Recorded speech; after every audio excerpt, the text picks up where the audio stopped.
I regret marrying someone as immature as Paul. Younger women like you are definitely better. It's embarrassing to be seen with an older woman like you. If only I could turn back time, I'd redo my life. These were the hurtful words my ex-husband Paul uttered a decade ago when we were still together. My name is Jennifer, aged 48. At 33, I tied the knot with Paul, who was 5 years my junior. We met at the hospital where I work as a nurse, and he had just completed his medical internship. Despite the age gap and our differing professional roles, Paul's eagerness to seek my advice and his innocence drew me towards him. Our daily conversations gradually evolved into a romantic relationship. Initially apprehensive about our age difference, I was reassured by Paul's nonchalance towards it. 2 years into our relationship, we exchanged vows. However, after 5 years of marriage, Paul began hurling hurtful remarks, expressing his regret at not marrying a younger woman. He openly flirted with young nurses at the hospital, which I chose to ignore. Until one day, I discovered his infidelity with a former patient, a woman 10 years my junior, already carrying his child.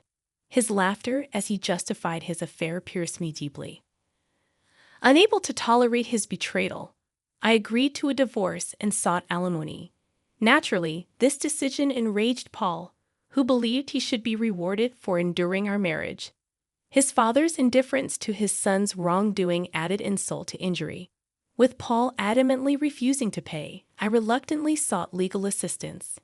Enduring hurtful remarks during our marriage and facing his infidelity, I refused to back down silently. With the lawyer's guidance, I rightfully received the alimony I deserved. We parted ways, and I began living alone, terminating our shared apartment lease. Paul's departure to a new hospital came with more insults, leaving behind judgmental whispers that plagued me. The constant gossip eventually took a toll on my mental well-being, prompting my decision to leave the hospital after a period of aimless drifting. Realizing my love for both work and physical activity, I actively sought out a new professional environment. Fortunately, a small maternity clinic just 2 stations away from my current residence was hiring nurses. Following the interview, I was immediately welcomed into the team, despite the clinic's minimal staff of both doctors and nurses. The atmosphere felt warm and inviting, conducive to providing excellent care for patients. During one of the clinic's relatively calm days, a pregnant woman, referred from another hospital, arrived for her appointment. Upon hearing her name, which happened to be the same as Paul's affair partner, I couldn't help but wonder if it was just a coincidence. Confirming her husband's name as Paul, a doctor, it became undeniable that she was indeed my ex-husband's current spouse. Despite the unexpected encounter, I hesitated to reveal their connection to anyone else. As days passed, I found myself unable to address the situation. Then, one day, Paul and his wife came in for a checkup. Paul's eyes widened in surprise upon seeing me, clearly not expecting our paths to cross again. Truthfully, I had hoped to avoid such encounters, especially in a setting like this. "What are you doing here?" Paul's accusatory tone made his wife realize who I was. "Wait, is this? Did you come here to harass us?"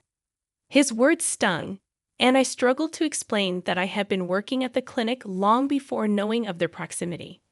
Disregarding my explanation, Paul continued his tirade, accusing me of stalking them and causing trouble. Despite being clearly in the wrong, his words drew judgmental stares from those around us, making me feel uncomfortable. Fearing for their safety, Paul's wife feigned distress, insinuating that I posed a threat to her and the baby. With that, the attending physician intervened, urging me to leave the examination room to diffuse the tension. While I understood the necessity of prioritizing the patient's well-being, the encounter left me feeling shaken and unfairly judged. I found myself in a situation I didn't want to be in, feeling utterly miserable. With the details of my divorce now known, something I had hoped to keep private, I became acutely aware of the judgmental glances around me. To add to my discomfort, Paul's wife continued to frequent the hospital, openly criticizing me, despite everyone knowing I wasn't at fault. As a patient, and one with a delicate pregnancy, I felt torn between avoiding upsetting her and respecting her privacy, leaving everyone at a loss for words. Remaining in this environment until her delivery, which was still over 6 months away, seemed unbearable. Despite it being a good workplace, I felt compelled to submit my resignation to the hospital. The director's expression hinted at relief, though I hadn't done anything wrong. I couldn't help but wonder why I deserved such treatment. Exhausted by everything, I couldn't bring myself to search for another hospital job, so I returned to my parents' home. My parents welcomed me without saying much. For a while, I struggled to find purpose, feeling guilty just staying at home without contributing. Eventually, I decided to take a part-time job at a nearby supermarket. It was my first time working outside of a hospital, and it felt refreshing, a change of pace. While I loved being a nurse and found it fulfilling, the weight of responsibility in a workplace where lives were at stake was immense. Living away from that environment was beneficial for my mental well-being. I wanted to avoid burdening my parents, so I tried to manage on my own. Looking back, I wished I had returned home sooner. Around 3 years later, while still living with my parents, I received an offer to become a full-time employee at the supermarket. They recognized my hard work, and I was genuinely happy to accept the position. Over the years, I was approached with matchmaking proposals. However, at 45 years old, I had no intention of remarrying. Politely declining, I was surprised when the manager insisted that the potential partner was also divorced, similar to my situation. Despite my initial refusal, the offer lingered in my mind. I agreed to the arranged meeting, considering our mutual maturity. We decided to meet directly, without intermediaries. Upon arriving at the designated restaurant, my matchmaking partner was already there. As I entered, he suddenly stood up, causing his chair to topple over. His face flushed bright red, and despite his embarrassment, I couldn't help but laugh. It felt like a scene straight out of a novel. "I'm Edward. Thank you for coming today," he said, regaining his composure.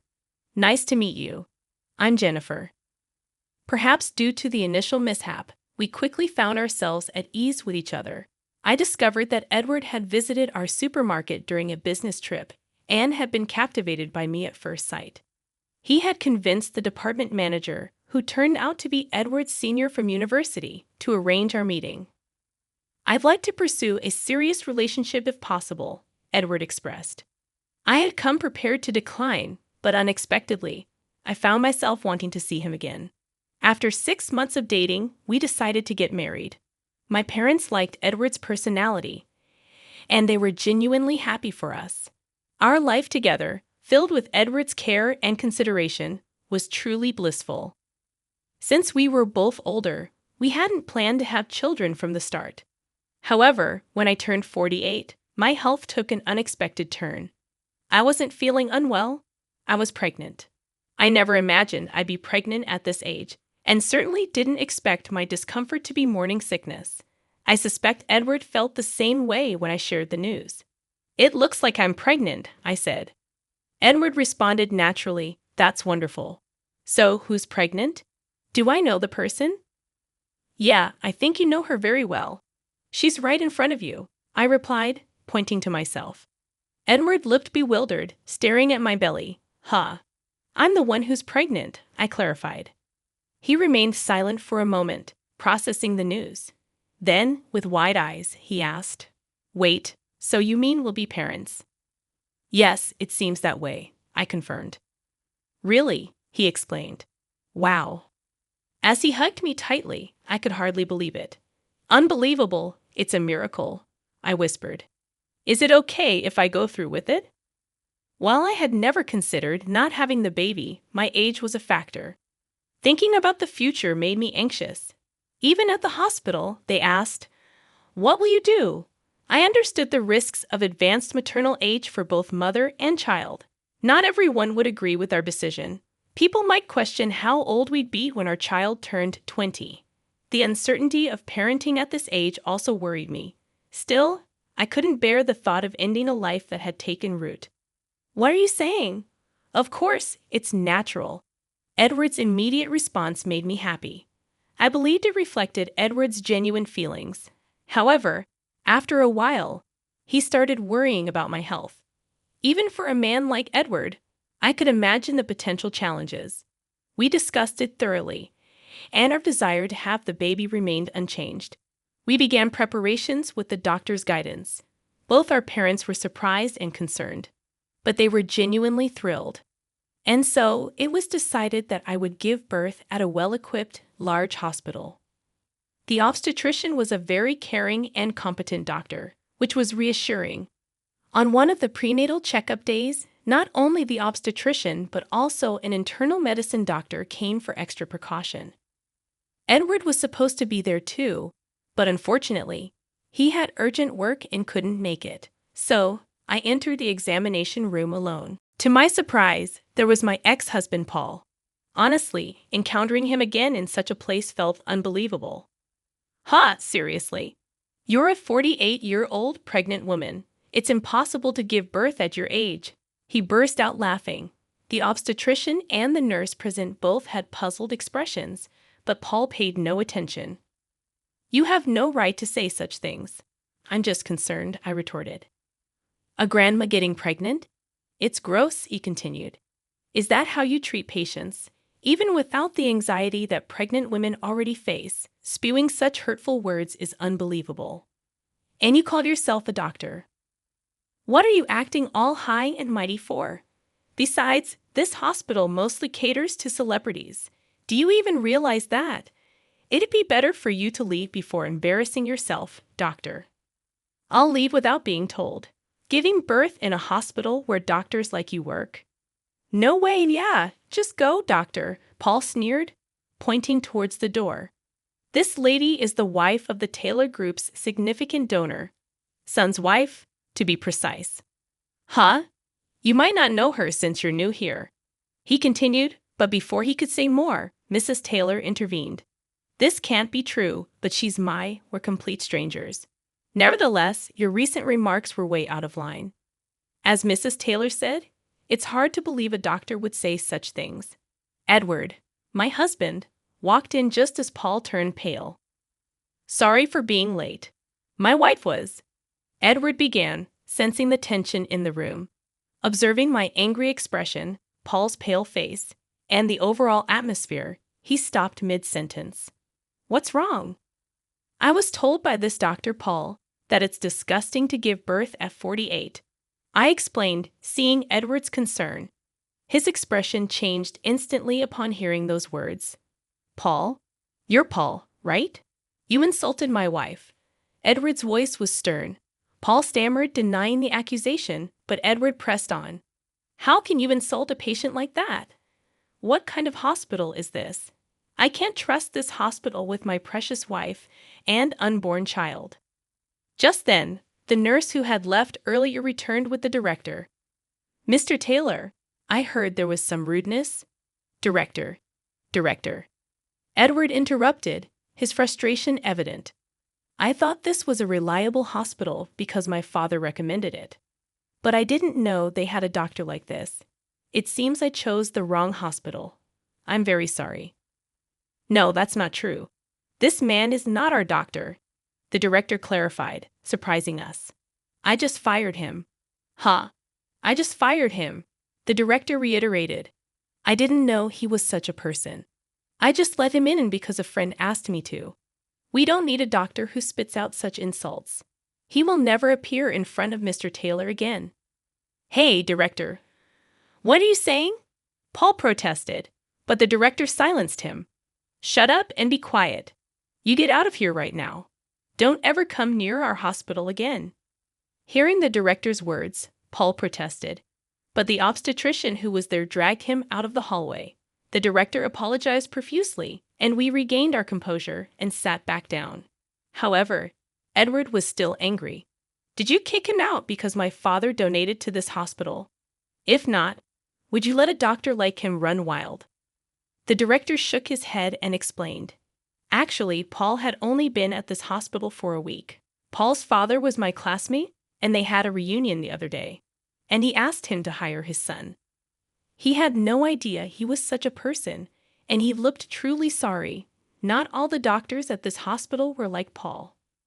The obstetrician in charge was a very good doctor. If Paul wasn't there, I would want to give birth here, I said, and Edward agreed. Edward's father was the president of a large company with branches all over the country, and he donated part of his profits to medical and welfare facilities. His mother had been seriously ill when she was young and had been taken care of by this hospital, so he donated a lot of money. That's why his father recommended this hospital for my delivery. A few days later, Paul contacted me and begged me to ask the director to hire him back. If you ask for him, maybe he'll reconsider, he pleaded. He had often offended patients with his arrogant attitude and had been hopping from one hospital to another. I couldn't believe he kept making the same mistakes. His father had told him that if he got fired again, he would have no future. But I couldn't help wondering if his father's leniency had made him such a man. Edward was next to me when Paul called. He snatched the phone from me and yelled at Paul, threatening to report him to the police for harassment if he ever contacted me or came near me again. He must have been scared because he never called again. Sometime later, I stopped by a convenience store on my way back from the hospital and saw Paul working there.